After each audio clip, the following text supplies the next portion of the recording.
ഡൽഹി മദ്യനയ അഴിമതി കേസിൽ മുഖ്യമന്ത്രി അരവിന്ദ് കെജ്രിവാളിന് ജാമ്യമില്ല. ജുഡീഷ്യൽ കസ്റ്റഡി ജൂലൈ 3 വരെ നീട്ടി. ഡൽഹി റൌസ് അവന്യൂ കോടതിയുടേതാണ് നടപടി. രാധാകൃഷ്ണനുണ്ട് ഡൽഹിയിൽ നിന്ന്. ആർക്കെ വിശദാംശങ്ങൾ.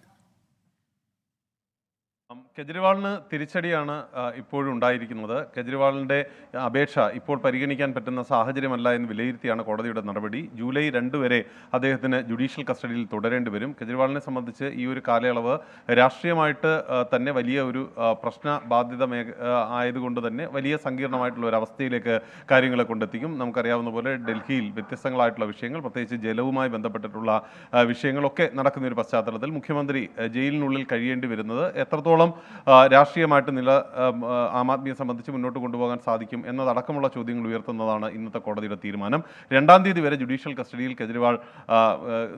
കെജ്രിവാളിൻ്റെ റിമാൻഡ് നീട്ടിക്കൊണ്ടാണ് ഇപ്പോൾ കോടതിയുടെ ഭാഗത്തു നിന്ന് തീരുമാനം ഉണ്ടായിരിക്കുന്നത്. ഒരുപക്ഷെ കെജ്രിവാളിന് ഇനി ഹൈക്കോടതി അടക്കമുള്ള മാർഗ്ഗങ്ങളെ ജാമ്യം തേടി സമീപിക്കേണ്ട ഒരു സാഹചര്യമായിരിക്കും വരിക. ED വളരെ ശക്തമായിട്ടുള്ള നിലപാടാണ് ഇക്കാര്യത്തിൽ സ്വീകരിച്ചത്. കെജ്രിവാളിനെതിരെ കൃത്യമായിട്ടുള്ള തെളിവുകളുണ്ട്. ആ തെളിവുകൾ ബോധ്യപ്പെടുന്ന ഒരു സാഹചര്യത്തിൽ കെജ്രിവാളിന് ജാമ്യം അനുവദിക്കരുത് എന്നുള്ളതായിരുന്നു EDയുടെ ഭാഗത്തു നിന്നുള്ള ആവശ്യം. ഇത് അടക്കം അംഗീകരിച്ചുകൊണ്ടാണ് കോടതിയുടെ നടപടി.